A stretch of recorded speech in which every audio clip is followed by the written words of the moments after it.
Welcome, ladies and gentlemen, to Current Yield, Grant's Interest Rate Observer podcast. And I am Jim Grant, and with me, as always, Eric Whitehead at the control panel, and the great Evan Lorenz, deputy editor of Grant's. And joining us today is none other than Jonathan Tepper from across like 3,000 miles of salt water. Jonathan is an alumnus of University of North Carolina, Chapel Hill, which makes him a Tar Heel, but he is also a Rhodes Scholar. He works in London. He is the founder of Variant Perception, which is a global macroeconomic trading and research and thought shop. And he's an alumnus of not only those aforementioned illustrious educational institutions, but also, and perhaps most relevantly, of SAC Capital. And he is with us today in his literary capacity, which is most recently that of the author, along with Denise Hearn, of a book called The Myth of Capitalism. Now, Jonathan, I'm going to try myself out as my perception of the dust jacket of this handsome volume. And I'm going to, you tell me whether this is right or wrong. Okay, so the title is The Myth of Capitalism, and the subtitle is Monopolies and the Death of Competition. And the picture seems to show the open jaws of a shark between which swims a little minnow. And my guess, Jonathan, is that the minnow constitutes the image, the very image of innovation.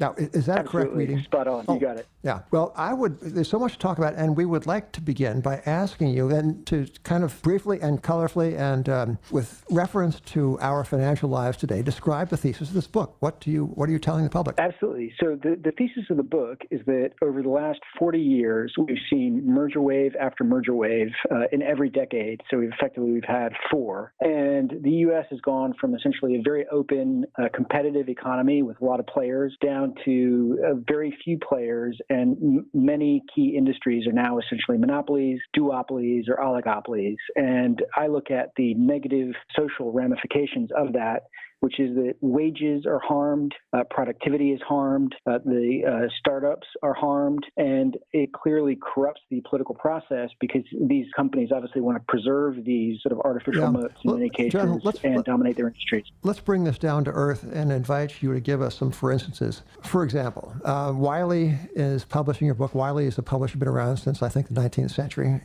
old publisher with especially, among other things, in fine financial titles, and the book is being distributed by none other than Amazon.com. Now, do you approve of the distribution end of this business, and would you take a cleaver, an antitrust cleaver, to the distributor of your own book, Amazon.com? What do you think?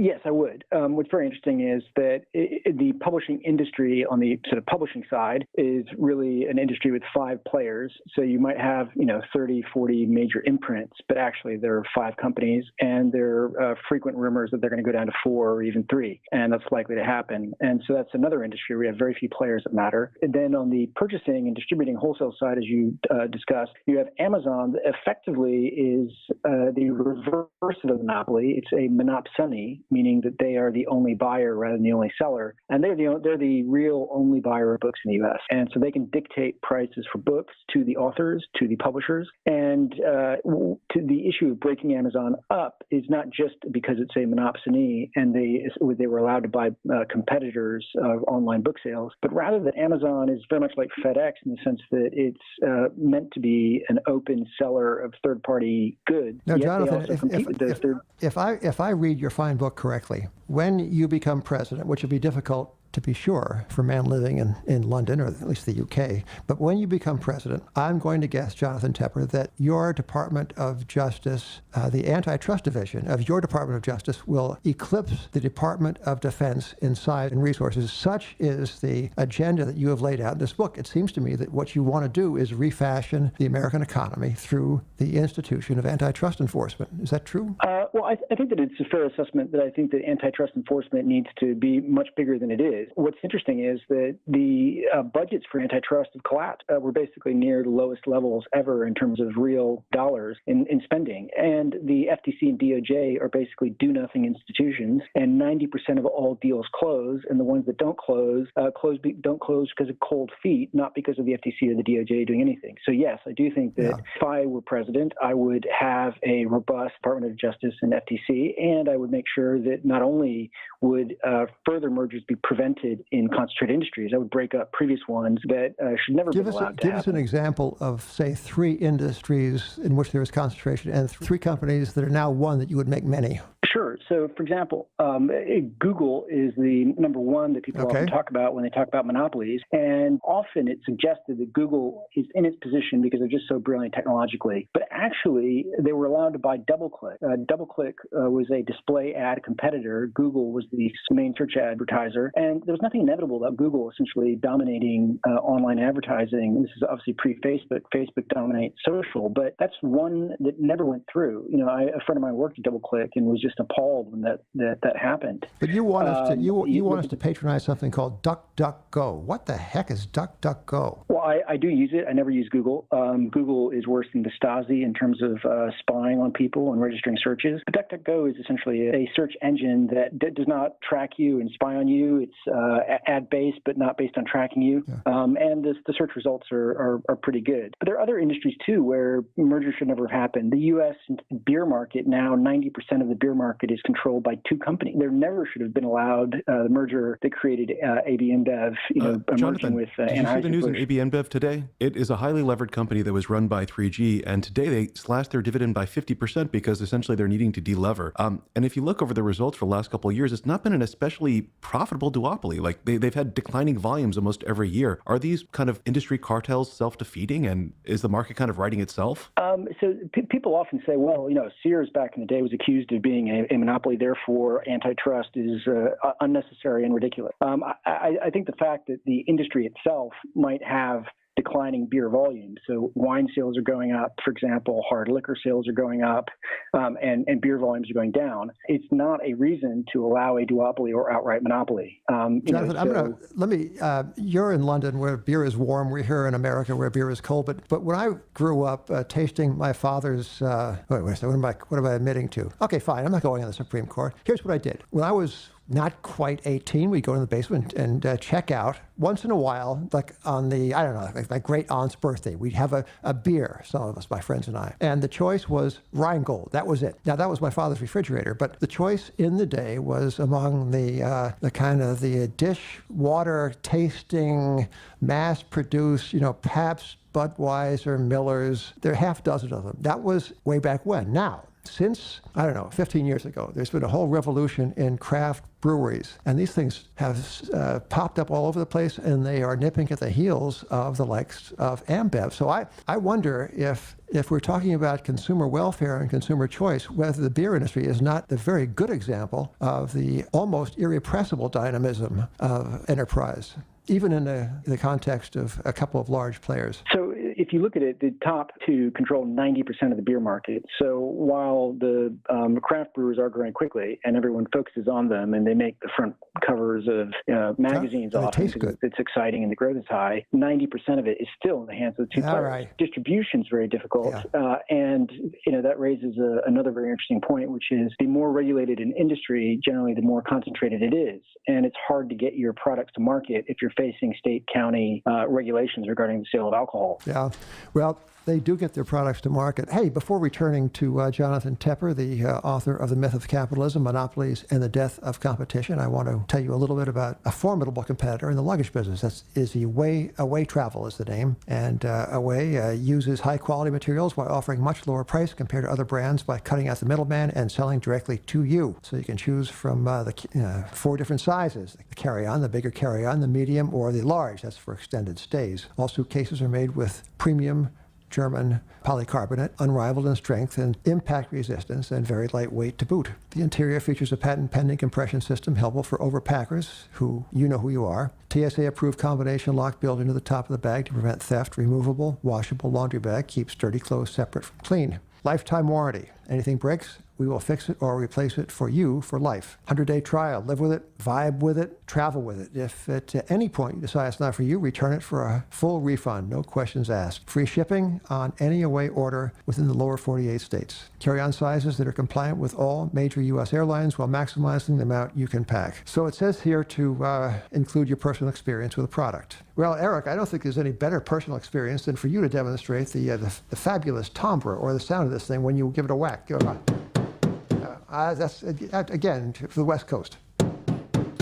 Excellent. The special offer is as follows. It was a unique promo code and unique URL. So here it is. GrantsPod, GRANTPOD. For $20 off a suitcase, visit awaytravel.com/grantspod and use promo code GrantsPod during the checkout. That's awaytravel.com/grantspod, GRANTSPOD, and use promo code GrantsPod during checkout. So that's the call to action. So act, right? Yeah. Okay, so back to Jonathan Tepper. Ev and I were talking before we went in the air about another possible source in the suppression of capitalist dynamism, which is I think a big part of your thesis, that we've lost something of the vim and vigor of the American commercial engine owing to the concentration of ownership. And Evan, why don't you, because this is your idea, that the Fed does not have exactly clean hands in this, no? No, and it's something that comes out a couple times in your book. Early on, you discuss a number of academic studies that show that cartels are a lot more likely to form in periods of low rates, and they kind of break up in higher rates when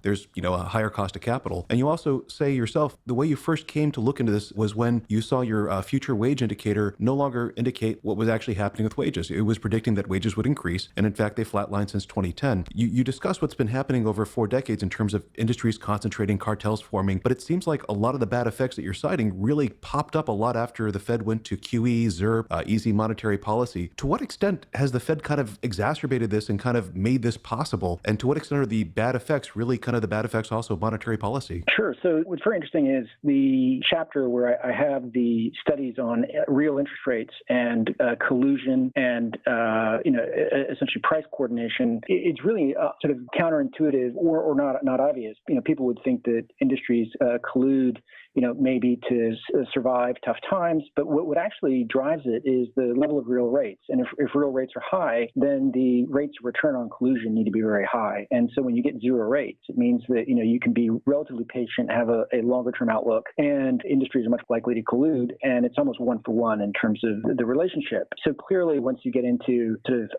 03, 04 with negative real rates, remember that even before the QE era, Greenspan left real rates very, very low. That certainly helped. But then, for many years now, basically, it's the cost of being patient and colluding has been quite low. It's not just the cost of colluding. I mean, it's the cost of debt. AT&T is an oligopolist in 2 industries. It's in mobile telephony, and it's also in broadcast TV. But it would not have gotten its balance sheet today, which is $250 billion in terms of debt and unfunded pension liabilities, in the process of acquiring DirecTV and Time Warner, had not debt been so cheap and allowing it to, basically consolidate industries. If interest rates were higher, this company, which is facing declining earnings, probably wouldn't, be the size it is today. I completely agree. I think that, if you have a 30-year bull market in rate, where yields have been coming down since 81, companies that use debt to acquire other companies, can do more of it. And I think that that's one of the big reasons why, we've seen huge industry consolidation, is that the financing of it has been relatively easy. And I think it's very much like, sort of the Sweet 16, where,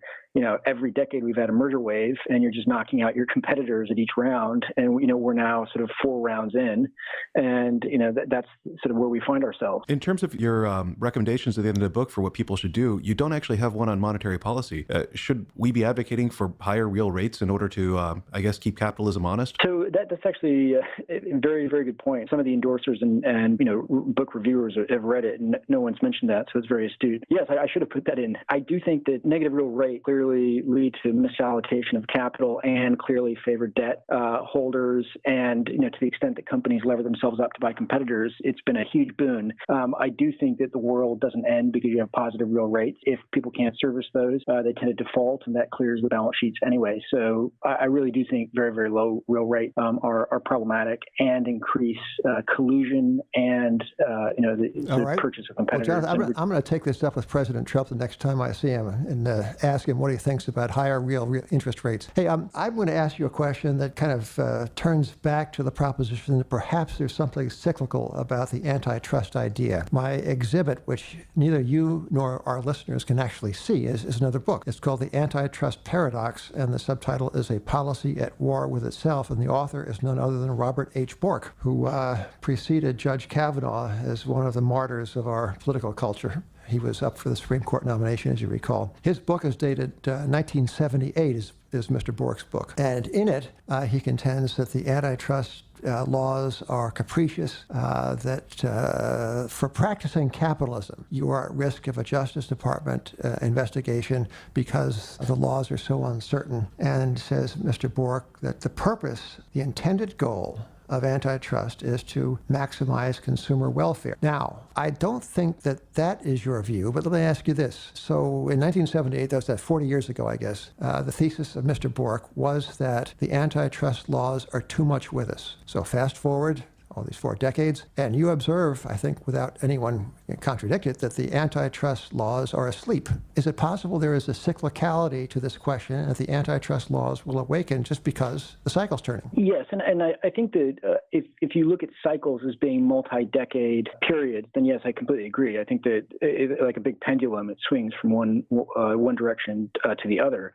And it's certainly a very slow-moving one. But Bork was reacting to essentially the DOJ and the FTC were not allowing almost any mergers, and some mergers that would have involved 4 to 5% market share were not allowed. So I can understand where he was coming from. I think the problem is that like any revolution, things get taken too far, and so his idea of consumer welfare has essentially meant that now nothing is done about any mergers, no matter how big they are, or no matter how few players there are.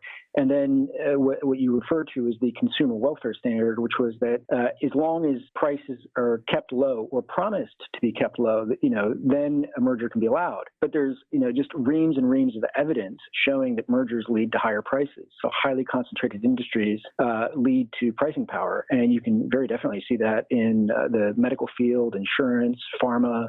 You can see that pricing started to rise when the airlines merged. So I would argue the consumer welfare standards failed on its own terms, in the sense that prices have risen, but also it's wasn't even in the Sherman Antitrust Act or the Clayton Act. So Bork, is a brilliant writer. He truly has a gift. But Jonathan, meanwhile, the Fed is, and I think central bankers the world over are trying to raise the rate of inflation and not further diminish it. So I don't know. Hey, I wanted to ask you as well, Jonathan. It is taken as a given that these days we live in a time of almost unprecedented creative destruction, disruption, here, there, everywhere. Capitalism would seem to be a very dynamic thing indeed. Is that not your view? Well, my view isn't particularly important. I think what's important is the evidence, and I think the evidence would disagree with the characterization that you had, which is that we've seen a whole-scale collapse in the number of startups in the U.S., and this affects all industries. It affects technology industry as well. We've also seen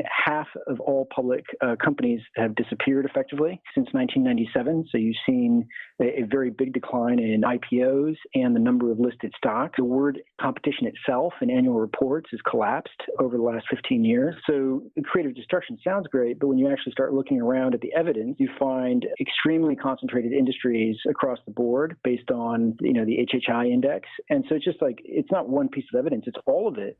I think we agree with you. Jonathan, so the question we have for us is your book is a great call to action for what we should do as citizens, as consumers, and as people who care about the economy functioning well. But one other question we have is what should we do as investors? When we had you on earlier this year with John Hempton, you said that the data shows that concentrated industries, duopolies, monopolies, and words that I can't say, have just done the best in the stock market. But lately we've kind of seen a breakdown of that. Today was AB InBev, but like the tech leaders like Facebook and Google have also broken down recently. So what should we as investors take away from your book, and how should we approach the market? Sure. So I think that the paper that we talked about earlier this year when I was on with my very good friend John Hempton, who I love dearly, we were talking about the past performance. And I do think that if there are natural moats or reasons why an industry might support few players, I think those industries might do well going forward, right? So for example, Boeing or Airbus might come to mind in the sense that, it's just pretty difficult for new startups to come in and compete with these. So the technology dictates the size of the plant and the firm. But there are many industries that essentially have artificial moats, meaning that they've used regulation to try to keep out new entrants. And I think some of these are going to be attacked. You were talking about the pendulum earlier, or the cycle. I think the cycle will turn. And so the returns that you've seen over the last 10 to 15 years are likely not going to be seen going forward.